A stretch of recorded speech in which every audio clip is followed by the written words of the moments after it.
नमस्कार दोस्तों, आइए जानते आज मध्य प्रदेश की बड़ी खबरें। आज की पहली खबर है कि भोपाल एयरपोर्ट को उड़ाने की धमकी। भोपाल के राजा भोज इंटरनेशनल एयरपोर्ट को उड़ाने की धमकी मिलने के बाद रविवार को हड़कंप मच गया। धमकी भरा ईमेल एयरपोर्ट निदेशक के पास 29 जून की सुबह 10:15 पर पहुंचा, जिसमें लिखा था कि एयरपोर्ट के चारों तरफ बैग में शक्तिशाली विस्फोटक उपकरण छिपाए गए हैं। मेल में चेतावनी दी गई, जल्दी खाली करो एयरपोर्ट, वरना अंदर के लोग मारे जाएंगे, उनके हाथ पैर उड़ जाएंगे या सिर कट जाएगा।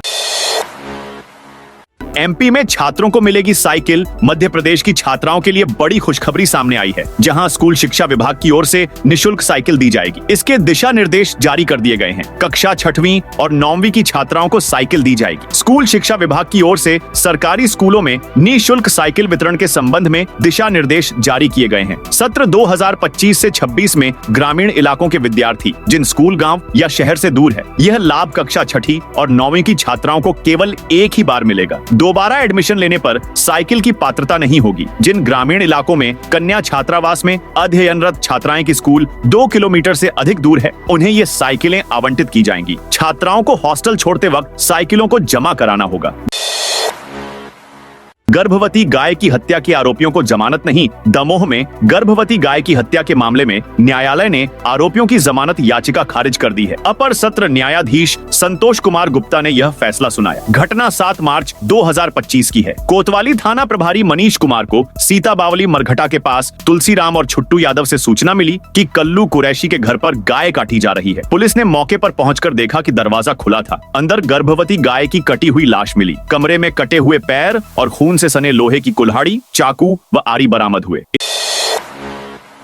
इंदौर में नगर निगम करेगा सम्मान समारोह। 1 जुलाई को डॉक्टर्स डे और सीए डे के अवसर पर इंदौर नगर निगम द्वारा सम्मान समारोह का आयोजन किया जाएगा। इस कार्यक्रम में शहर के प्रतिष्ठित डॉक्टरों और चार्टर्ड अकाउंटेंट्स सीए को उनके उत्कृष्ट योगदान के लिए सम्मानित किया जाएगा। सम्मान महापौर पुष्यमित्र भार्गव द्वारा प्रदान किया जाएगा। देश का सबसे स्वच्छ शहर इंदौर अब सेवा और समर्पण के प्रतीक पेशेवरों को भी सम्मान देने जा रहा है। यह आयोजन महापौर भार्गव के नेतृत्व एवं निर्देशन में नगर निगम परिसर में आयोजित होगा।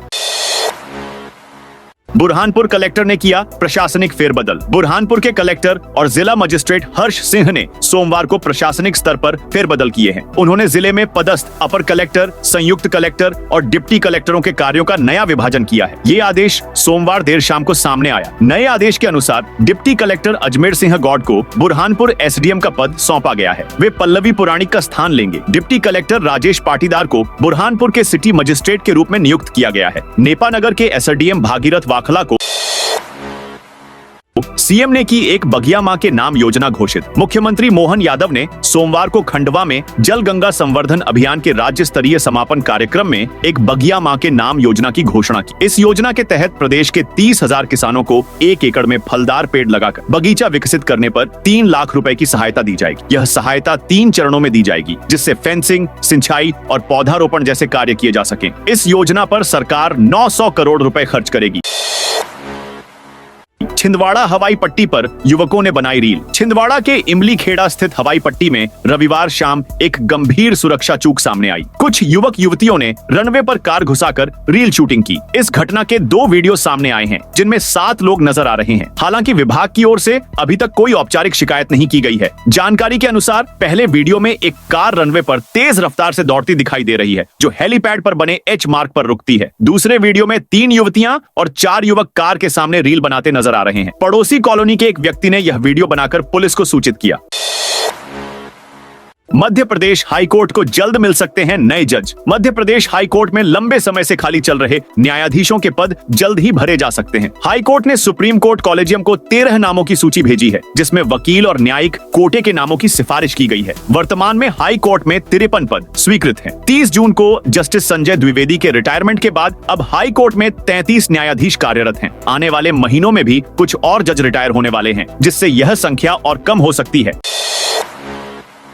ई अटेंडेंस के विरोध में निकाली। रैली अलीराजपुर के चंद्रशेखर आजाद नगर में शिक्षकों ने ई अटेंडेंस व्यवस्था के विरोध में रैली निकाली। प्रांतीय शिक्षक संघ के नेतृत्व में सैकड़ों शिक्षकों ने तहसीलदार जितेंद्र सिंह तोमर को ज्ञापन सौंपा। ओपीएस जिला अध्यक्ष सुरेंद्र सिंह चौहान ने कहा कि ई अटेंडेंस व्यवस्था व्यावहारिक नहीं है। 1 जुलाई से हमारे शिक्षक ऐप के माध्यम से यह व्यवस्था लागू की गई है। नई व्यवस्था के तहत शिक्षक को स्कूल खुलने और बंद होने के समय मोबाइल से उपस्थिति दर्ज करनी होगी। ऐसा न करने पर बिना स्पष्टीकरण के वेतन काटा जाएगा। जायना स्कूल में तालाबंदी करने पहुंचे बजरंग दल के कार्यकर्ता जबलपुर में सोमवार को बजरंग दल ने जायना स्कूल का घेराव कर दिया। कार्यकर्ताओं ने हुए तालाबंदी की कोशिश की, जिन्हें कि पुलिस ने बलपूर्वक रोक दिया। कार्यकर्ताओं का कहना है कि अगर 15 दिन के भीतर जिला प्रशासन कार्रवाई नहीं करता है तो बजरंग दल के साथ विहिप स्कूल के खिलाफ उग्र आंदोलन करेगा। दरअसल जॉय सीनियर सेकेंडरी स्कूल के संचालक अखिलेश मेबिन की बहू आकांक्षा अरोरा ने महिला थाना पुलिस को लिखित में शिकायत देते हुए बताया कि उसके ससुर, सास और पति ने जबरन धर्मांतरण करवा दिया है। इतना ही नहीं, मानसिक और शारीरिक रूप से प्रताड़ित भी किया, जिसके चलते 2020 में तनय से उसने तलाक ले लिया और अपने माता पिता के घर आदर्श नगर में रहने लगी। एमपी ओलंपिक एसोसिएशन अध्यक्ष पद पर एक बार फिर भाजपा के रमेश मेंदोला का कब्जा। भाजपा विधायक रमेश मेंदोला को लगातार 5वीं बार मध्य प्रदेश ओलंपिक संघ एमपीओए का अध्यक्ष चुना गया है। वहीं जबलपुर के दिग्विजय सिंह को सचिव पद की जिम्मेदारी सौंपी गई है। इंदौर 2 विधानसभा क्षेत्र से विधायक रमेश मेंदोला और जबलपुर के दिग्विजय सिंह अगले 4 साल तक अपने अपने पदों पर बने रहेंगे। वार्षिक सामान्य सभा की बैठक में पदाधिकारियों के नामों पर सर्वसम्मति से पदाधिकारियों के नामों पर मुहर लगाई गई।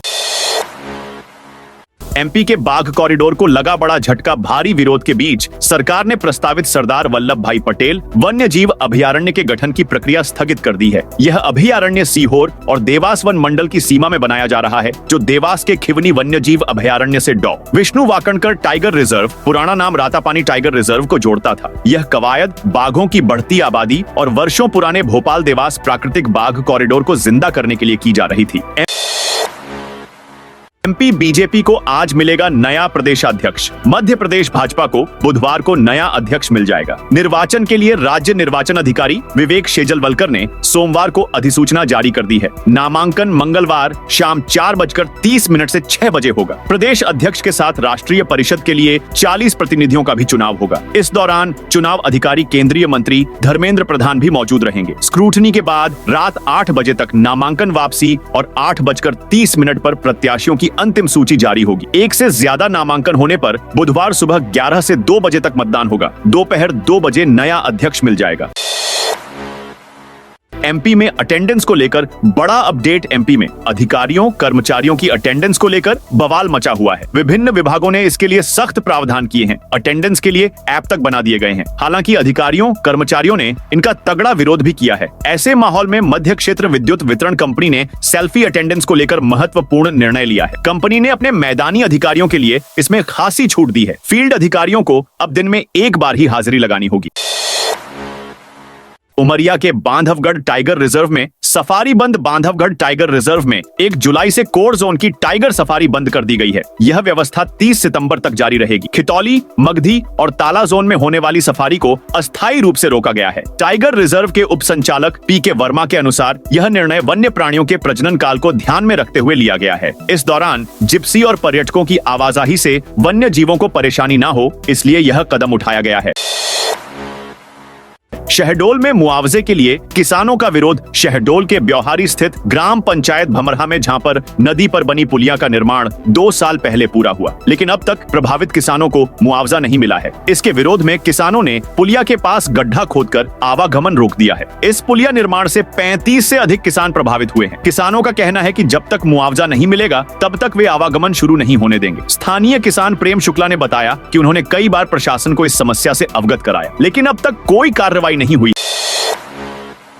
है। इंदौर के खजराना गणेश का बनेगा नया स्वर्ण मुकुट। इंदौर के खजराना गणेश का नया सोने का मुकुट बनेगा। इसकी डिजाइन भी फाइनल हो गई है। पहले करीब 3 किलो चांदी का मुकुट बनेगा। इसे भगवान को पहना कर देखा जाएगा। डिजाइन और साइज सभी ठीक रहा तो इसी डिजाइन का सोने का मुकुट तैयार किया जाएगा। भगवान के पुराने सोने के एक मुकुट में क्रैक आ गया था, जिसके चलते नया सोने का मुकुट बनाने का निर्णय कुछ समय पहले लिया गया। इसके लिए एक समिति का भी गठन किया है। भगवान गणेश के साथ ही रिद्धि सिद्धि और शुभ लाभ के भी नए मुकुट तैयार किए जाएंगे। करीब 6 से 7 किलो सोने का भगवान गणेश का मुकुट तैयार किया जाएगा।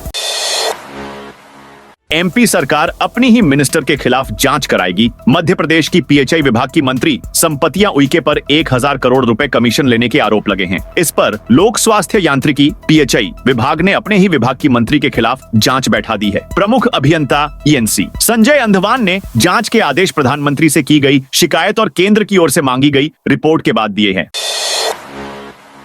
एमपी के 75 छात्रों के लिए दोबारा होगी नीट यूजी परीक्षा। इंदौर के 75 स्टूडेंट के लिए दोबारा नीट यूजी की परीक्षा कराई जाएगी। इंदौर हाई कोर्ट ने सोमवार को राष्ट्रीय परीक्षा एजेंसी एनटीए को दोबारा परीक्षा कराने और जल्द रिजल्ट जारी करने के आदेश दिए हैं। याचिकाकर्ता की रैंक केवल उसके फिर से होने वाली परीक्षा में मिले नंबरों के आधार पर ही मानी जाएगी। दरअसल 4 मई को परीक्षा के दौरान इंदौर और उज्जैन के कई एग्जाम सेंटर की बिजली गुल हो गई थी। छात्रों ने अदालत से कहा था कि बिजली गुल होने से परीक्षा पर असर पड़ा। जिन छात्रों की परीक्षा दोबारा कराई जा रही है उन्होंने 3 जून से पहले याचिका दाखिल की थी।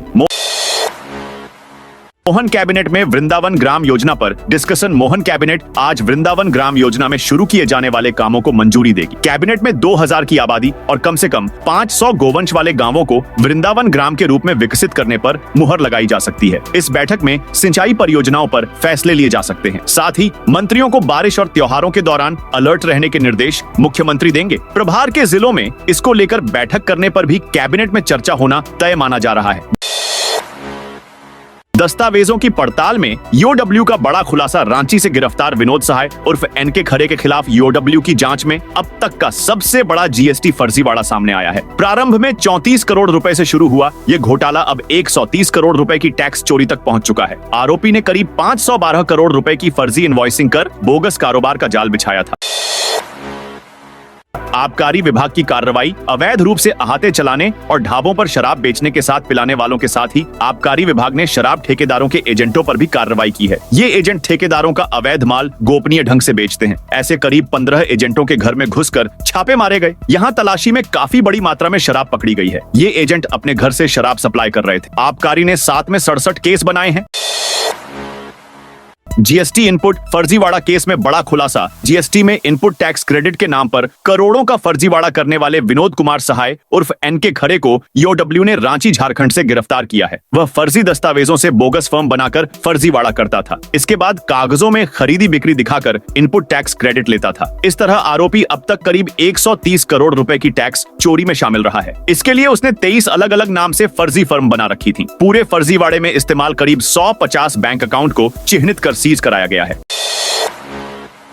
सीधी में 2 किसानों को खेत तालाब योजना का लाभ मिला। सीधी जिले में जल गंगा संवर्धन अभियान का समापन जनपद पंचायत कुसमी के सभागार में हुआ। सोमवार को शाम 4 से 7 बजे तक चले कार्यक्रम में अभियान की समीक्षा की गई। अभियान के दौरान जिले की ग्राम पंचायतों में जल स्रोतों का संरक्षण किया गया। गांवों में तालाबों और नालों को पुनर्जीवित किया गया। खेत तालाब योजना और मेड़बंदी योजना के तहत किसानों के खेतों में जल संग्रहण की व्यवस्था की गई। इससे भूमिगत जल स्तर में वृद्धि होगी।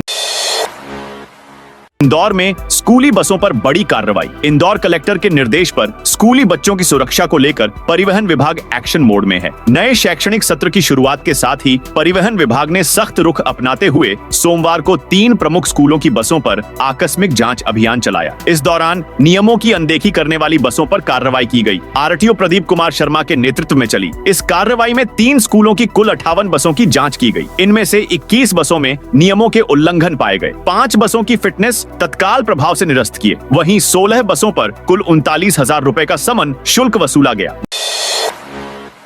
वन विभाग की कार्रवाई पर कांग्रेस का विरोध। देवास जिले में आदिवासी परिवारों को अतिक्रमण के नाम पर उजाड़े जाने के विरोध में सोमवार को हरदा में आदिवासी कांग्रेस ने राष्ट्रपति के नाम ज्ञापन सौंपा। आदिवासी विधायक डॉ आर.के. दोगने ने इस कार्रवाई को अमानवीय बताया और कहा कि खराब मौसम में की गई यह कार्रवाई जनजातीय समाज के अधिकारों का हनन है। इलाज के नाम पर धर्मांतरण का आरोप। विहिप ने घेरा थाना जबलपुर में एक बार फिर धर्मांतरण के प्रयास का मामला सामने आया है। घटना आधारताल थाना क्षेत्र की है, जहां एक हिंदू महिला और उसके पति को यह झांसा दिया गया कि अगर वो ईसाई धर्म अपना लें तो उन्हें बीमारी से छुटकारा मिल जाएगा। निकिता यादव और राजकुमार यादव नाम के पति पत्नी ने प्रीति और हरिओम सहित 5 आरोपियों पर धर्मांतरण का दबाव डालने का आरोप लगाया है। आधारताल थाना पुलिस ने मामला दर्ज कर तलाश शुरू कर दी है। इधर सोमवार को जैसे ही विहिप को इलाज के नाम पर धर्मांतरण की जानकारी मिली तो आधारताल थाने पहुंचकर आरोपियों की गिरफ्तार की मांग की। भोपाल नगर निगम ने बढ़ाई तारीख। वित्तीय वर्ष 2025 से 26 में संपत्ति कर और जलकर का अग्रिम भुगतान करने की निर्धारित 30 जून को बढ़ाकर 31 जुलाई कर दिया गया है। इससे अग्रिम करदाताओं को अग्रिम छूट का लाभ मिल सकेगा। महापौर पुष्यमित्र भार्गव, निगमायुक्त शिवम वर्मा और राजस्व प्रभारी निरंजन चौहान ने बताया कि वित्तीय वर्ष 2025 से 26 में संपत्ति कर और जलकर का अग्रिम भुगतान करने की निर्धारित तारीख 30 जून से बढ़ाकर 31 जुलाई कर दी गई है। इससे अग्रिम छूट का लाभ भी करदाताओं को दिया जा रहा है। भोपाल की सड़कों से अतिक्रमण हटेगा। शहर की ट्रैफिक व्यवस्था को सुधारने और अतिक्रमण मुक्त राजधानी बनाने को लेकर भोपाल सांसद आलोक शर्मा ने सोमवार को पुलिस कमिश्नर कार्यालय में अहम बैठक ली। इस चौथी समीक्षा बैठक में भोपाल कलेक्टर, पुलिस कमिश्नर और डीसीपी ट्रैफिक संजय सिंह सहित तमाम वरिष्ठ अधिकारी मौजूद रहे। सांसद ने अफसरों को साफ हिदायत दी। अब शहर की सड़कों से अतिक्रमण हटेगा, लेफ्ट टर्न पर यातायात की बाधाएं दूर होंगी और ई रिक्शा को तय मार्ग से ही चलाया जाएगा। जीतू पटवारी पर दर्ज एफआईआर को लेकर कांग्रेस का विरोध। सिवनी जिला कांग्रेस कार्यालय में सोमवार को आयोजित प्रेस कॉन्फ्रेंस में जिला अध्यक्ष राजकुमार खुराना ने प्रदेश कांग्रेस अध्यक्ष जीतू पटवारी के खिलाफ दर्ज एफआईआर का विरोध किया है। खुराना ने कहा कि अशोकनगर जिले के मुंगावली थाने में दर्ज एफआईआर राजनीतिक द्वेष से प्रेरित है। मामला 25 जून का है, जब ग्राम मुर्रा के दो भाई गजराज लोधी और रघुराज लोधी ने ओरछा दौरे के दौरान जीतू पटवारी से मुलाकात की। पीड़ितों ने गांव के सरपंच बेटे विकास और उसके साथियों पर मारपीट, बाइक छीनने और अपमानजनक व्यवहार की शिकायत की थी। वक्फ संपत्तियों की पारदर्शिता की ओर बड़ा कदम। मध्य प्रदेश वक्फ बोर्ड में वर्षों से जड़ जमा चुके भ्रष्टाचार और वित्तीय अनियमितताओं पर लगाम लगाने के लिए बोर्ड ने अब एक फैसला लिया है। अब प्रदेश भर की 15,008 वक्फ कमेटियों के बैंक खाते अनिवार्य रूप से खोले जाएंगे। इससे न सिर्फ आर्थिक लेन देन पारदर्शी होंगे, बल्कि वक्फ संपत्तियों के बेहतर प्रबंधन की दिशा में यह बड़ा और क्रांतिकारी कदम माना जा रहा है। वक्फ बोर्ड के अध्यक्ष डॉ. सनवर पटेल के सख्त निर्देश के बाद यह प्रक्रिया प्रारंभ की गई है। वर्षों से यह शिकायतें सामने आ रही थीं कि वक्फ की संपत्तियों से होने वाली आमदनी और खर्च का कोई ठोस रिकॉर्ड नहीं होता, क्योंकि कमेटियों के पास बैंक खाते नहीं हैं और नकद लेन देन से अनियमितताओं को बढ़ावा मिलता है। एमपी हाई कोर्ट को जल्द मिलेंगे नए जज, 13 नाम भेजे। मप्र हाई कोर्ट को जल्द नए जज मिल सकते हैं। सुप्रीम कोर्ट कॉलेजियम के पास प्रदेश से 13 नामों की सिफारिश भेजी गई है। इनमें 8 वकील और 5 न्यायिक अधिकारी हैं। अंतिम निर्णय अब सुप्रीम कोर्ट कॉलेजियम को लेना है। इस साल मप्र हाई कोर्ट को अब तक 4 नए जज मिल चुके हैं। हाई कोर्ट में कुल 53 स्वीकृत पद हैं। अभी 34 जज कार्यरत थे। 30 जून को जस्टिस संजय द्विवेदी के रिटायरमेंट के बाद संख्या फिर 33 रह गई। तो दोस्तों, यह थी आज मध्य प्रदेश की बड़ी खबरें। आप इस वीडियो को कौन से जिले से देख रहे हैं, कमेंट करके बताइए।